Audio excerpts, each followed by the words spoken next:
Morning, my dear brothers and sisters. I'll be bringing today the sermon to give Pastor Daniel a rest, where he's bringing also the sermon on the Thai church this afternoon. Let's come to the Lord in prayer. Our precious and loving Heavenly Father, we come before you and approach your throne in the name of our only Lord and Savior, Jesus Christ. Lord, we come before you asking for your guidance and blessings and love. As I bring your word today, may the Holy Spirit work upon our hearts for each and every one of us, and that we may fully embrace your word and grow upon it. In Christ Jesus' name we pray. Amen. Amen. Our text for today will come from the book of Ecclesiastes, chapter 12, verses 13 to 14. Now all has been heard. Here is the conclusion of the matter. Fear God and keep His commandments, for this is the duty of all mankind. For God will bring every deed into judgment, including every hidden thing, whether it is good or evil. Please bear with me, my dear brothers and sisters, for the next few minutes, because I'm going to challenge you with a discernment lines. What is your motivation in life? What is your duty? What is the purpose why you're living here? Why do you wake up in the morning? What is your purpose? Do we identify the things we care about? Do we reflect on what matters most? Do you recognize your strengths and talents and focus on it? Do you try to volunteer for good works of helping others? Do you imagine your best self in everything that you do? You cultivate positive emotions like gratitude and awe and nurture your inner self. Do you look up to people that you admire? Your life, your purpose consists of the central motivation of aims to make yourself better.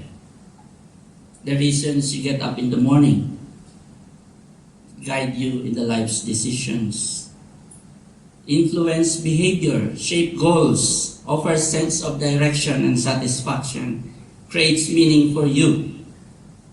For people, purpose is connected to vocation, meaningful, satisfying work, achievements, completed goals, exceeded expectations, achieved dreams, financial goals, great health.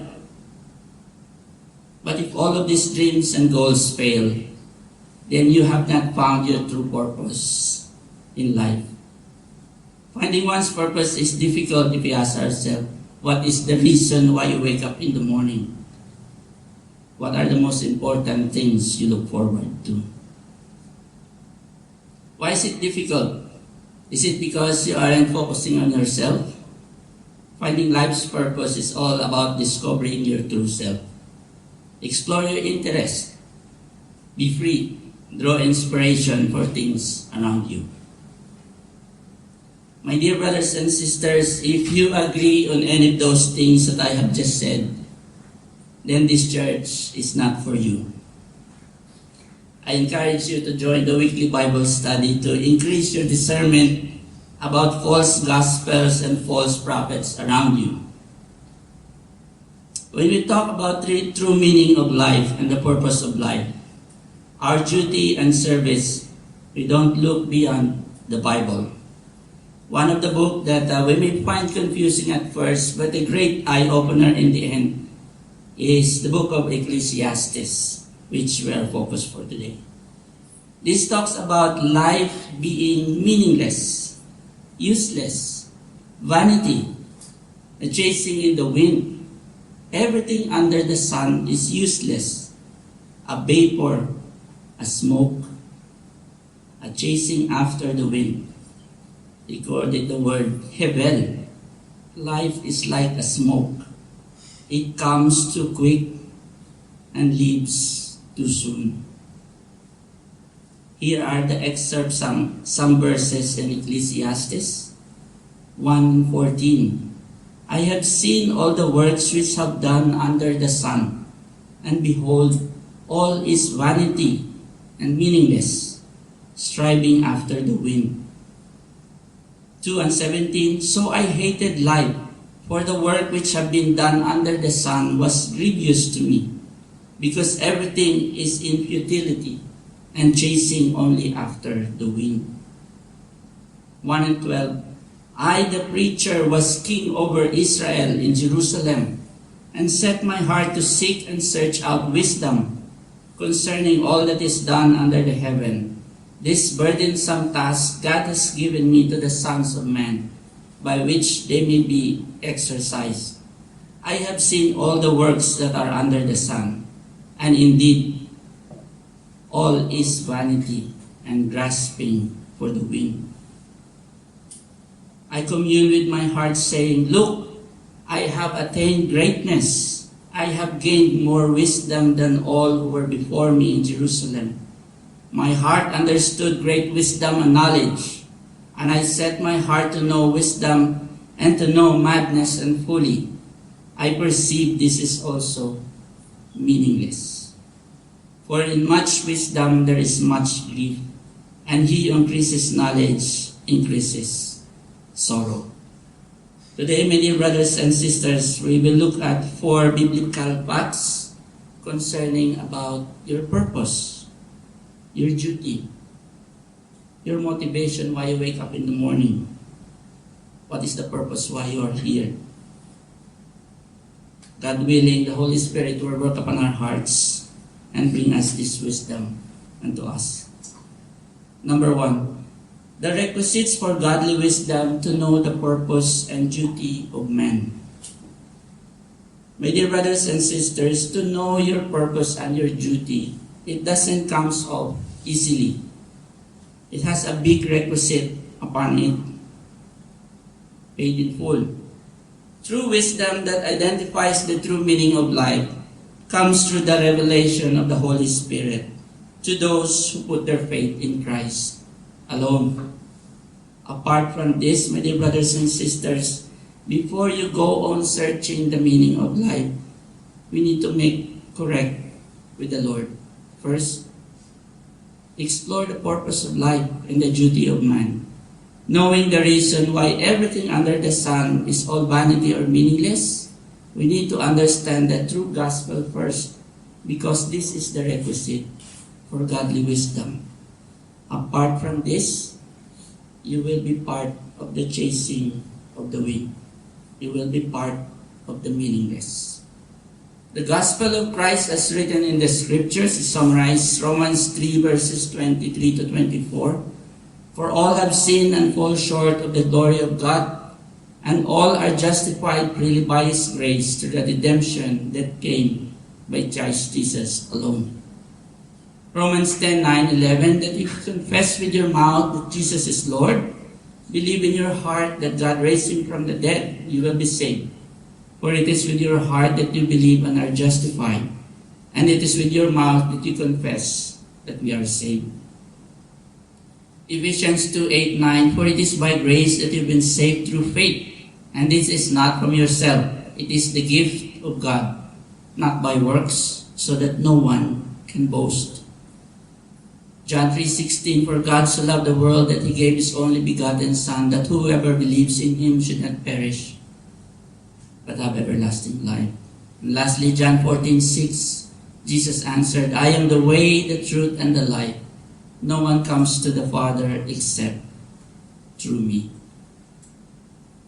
Now, every other gospel, my dear brothers and sisters, apart from these truths, are considered deception, meaningless. They bring man into damnation, including all self-help motivations, self-gratifying gospels, gospels that focus on emotions and feelings, gospel that focus on financial prosperity. All of this, my dear brothers and sisters, false gospel will render man useless and will be condemned in eternity. Any gospel preached apart from Christ and Christ alone is considered to be accursed. Galatians 1, 6 to 12. But even if we or an angel from heaven preach any gospel to you, then what we have preached to you, let him be accursed. As we have said before, so now I say again, if anyone preaches other gospel to you, what you have received, let him be accursed. My dear brothers and sisters, today, if you consider yourself as a true Christian, these facts should be fully planted and nurtured and nourished upon your heart. We need to fully understand that these things are the requisites of whatever good things that man may try to acquire. Apart from this, all good works, all labor under the sun are meaningless. Christ alone is the center of our salvation, the true gospel. If we think less about Christ, apart from being God Himself, then we miss Matthew 16:13 to 17 as well. When Jesus came into the region of Caesarea, He said, "Who do men say that I am, the Son of Man?" So they said, "Some say John the Baptist, some say Elijah, and others Jeremiah, or the prophets." He said to them, "But who do you say that I am?" Simon Peter answered and said, "You are the Christ, the Son of the living God." And Jesus answered and said to him, "Blessed are you, Simon Bar-Jonah, for flesh and blood has not revealed this to you, but my Father who is in heaven." My dear brothers and sisters, this is a very clear illustration of the identity of Christ and what the true gospel is. Other people may say, "Oh, I know who Christ is," but they never apply it in our lives. They know who Christ is, but never respond to His authority. They know Christ is who Christ is, but never come into His presence asking for forgiveness and grace. Wisdom that came from the Holy Spirit is applying to what we have known about who Christ is. This is indeed a holy revelation from the Lord through His Word. If you don't have these facts, my dear brothers and sisters, and the wonderful wisdom and knowledge coming from Christ, we don't need to talk about the duty of man. We don't need to talk about your purpose of life. You don't need to talk about any meaningful things in life, because all those bubbling up beyond the true gospel of Christ are all meaningless. Nothing. A vapor, a smoke, come too soon, gone too soon. So if we understand this true gospel, my dear brothers and sisters, now we move on to the duty of man. Duty of man specifically referred to duty of those who are in Christ. Purpose of man for those who are in Christ. Ecclesiastes 12:13 to 14 talks about one interesting word. The second phrase, fear God. Fear God. Fear God. This is the duty of all mankind, specifically Christians. Fear. Fear is an unpleasant emotion, my dear brothers and sisters. It is caused by the belief or someone or something may expose you to danger, likely to cause you pain, or a threat for your existence. Fear is actually a natural response to danger.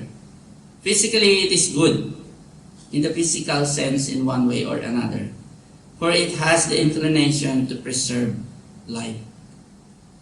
There are a wide variety of fear or phobias today, my dear brothers and sisters. Some we might find it serious, like arachnophobia, or arachnophobia, fear of spiders, claustrophobia, fear of tight spaces, acrophobia, fear of heights. Some we might find interesting or funny at times. Aquaphobia, fear of water. Torophobia, fear of cheese. Proctophobia, fear of fruits. So there's a wide variety of fear, my dear brothers and sisters, while the scientific side of it put everything into a mental state of illness. In the New Testament times, the Roman crucifixion is used by the Roman soldiers for what? To strike fear. Fear in the heart of the Jews so that they will not rebel against them. Avoid rebellion in the fear of a shameful death on a cross. Now, in the modern times, there is also a wide variety of fear. But there is one fear that everyone Christians fear the most. Or even Christians, non-believers, even Christians fear the most.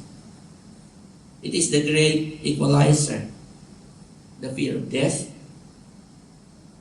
But take courage, my dear brothers and sisters in Christ, for He has overcome death. To those who are in Christ will also overcome death and have a promise of eternal resurrection. For the unbeliever, the fear of death is mostly associated with the fear of God because of the eternal condemnation coming after death. What happens after death? For an unbeliever, he is doubtful. He don't know what's next. What will happen to me after I die? That strikes great fear for the unbelievers. God's wrath indeed is reserved for those who are ungodly.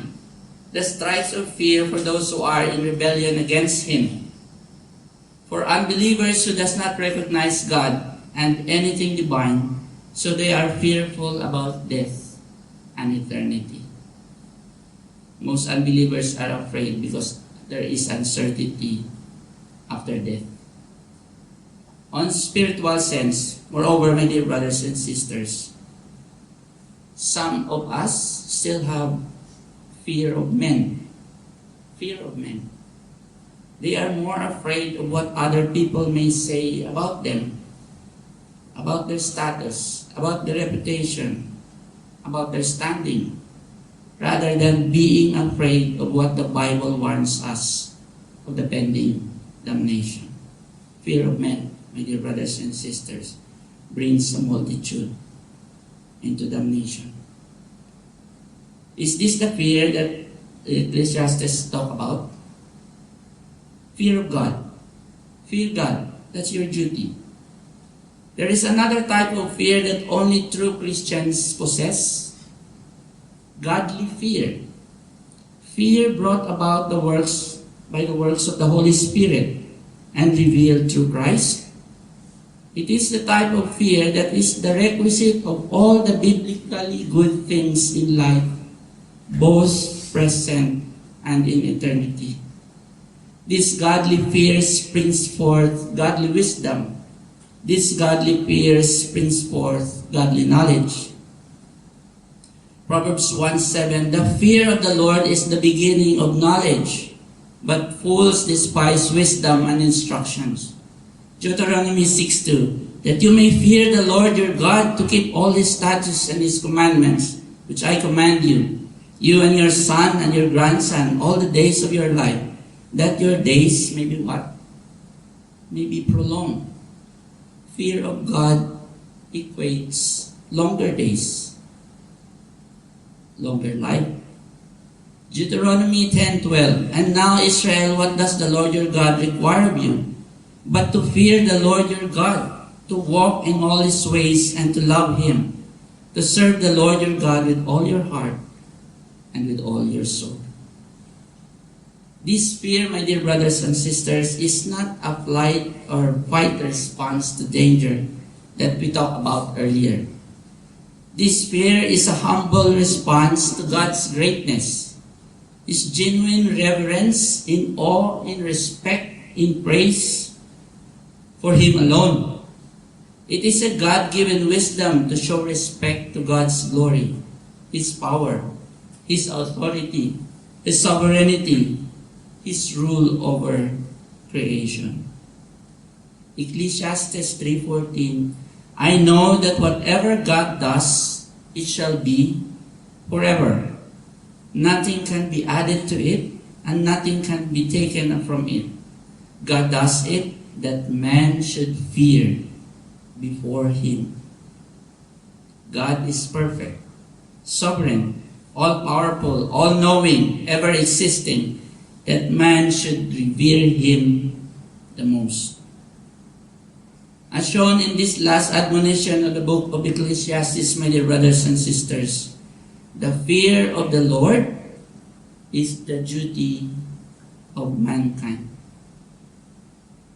Fear God, my dear brothers and sisters. Fear God and show reverence and respect to His greatness. Fear God and give praises to Him every waking hour. Fear God and give thanks for all His goodness and grace being poured to you every second of your lives. Fear God and honor His name in every good works we achieve. Fear God and be confident, for He has conquered death through Christ. Fear God and love Him for the rest of your days. Fear God and have peace that transcends all understanding. Fear God and rejoice, for our security is in Christ. My dear brothers and sisters, I preach to myself, first and foremost, let your fear of God, let your fear be of God's power over sin, not because of your unforgiven sins, for God has forgiven us through Christ.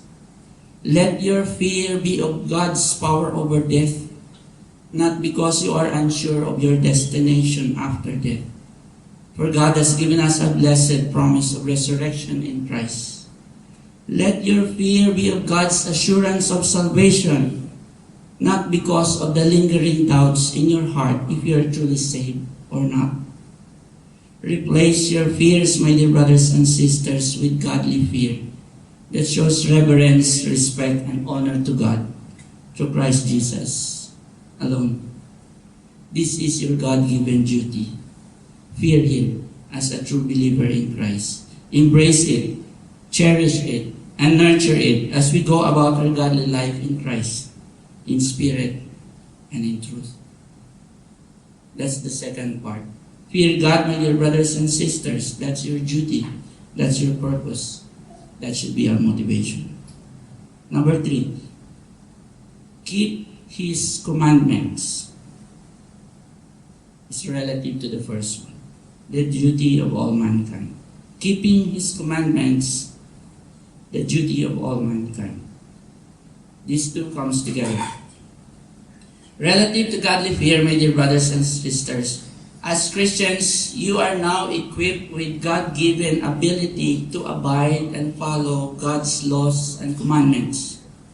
Bear in mind, God's commandments are revealed to us to show His identity, that He is a holy God, that He requires holiness, that He requires perfection. But we are thankful to the Lord because in ourselves alone, we are not perfect, and we cannot fully fulfill God's laws and commandments. The burden of following the commandments for our salvation is not required of us. But this burden was obediently accepted and fulfilled by Christ for us. So what's the purpose now of keeping God's commandments if it's for the law of salvation? Christ has done everything for us. So why do we need to keep His commandments? Why is it part of our duty? My dear brothers and sisters, keeping God's commandments come together hand in hand with fearing God. If you fear God in a godly sense of fear, then you automatically obey His commands. Godly obedience is a product of godly fear. There is no obedience if you don't fear the Lord. Godly obedience is the tangible evidence of our godly fear in God. Obeying God's laws and commandments is the result of reverence, respect, praise, and our only fitting response for all that He has done for us. Christ has done everything for us. Fitting response, godly obedience. 1 John 5:3. For this is the love of God, that we keep His commandments, and His commandments are not burdensome to us. On the other hand, obedience to God's laws, my dear brothers and sisters, what does it do for us? It validates your salvation. Obedience to God's laws validates your salvation. A lot of people will say today, I am saved, but we don't see an evidence of obedience in their life. If we are one of them, we must come into the Lord in repentance again. Because salvation in Christ is only validated by obedience in Christ. We are complete in Him. How do you know if you're truly saved? Am I truly saved?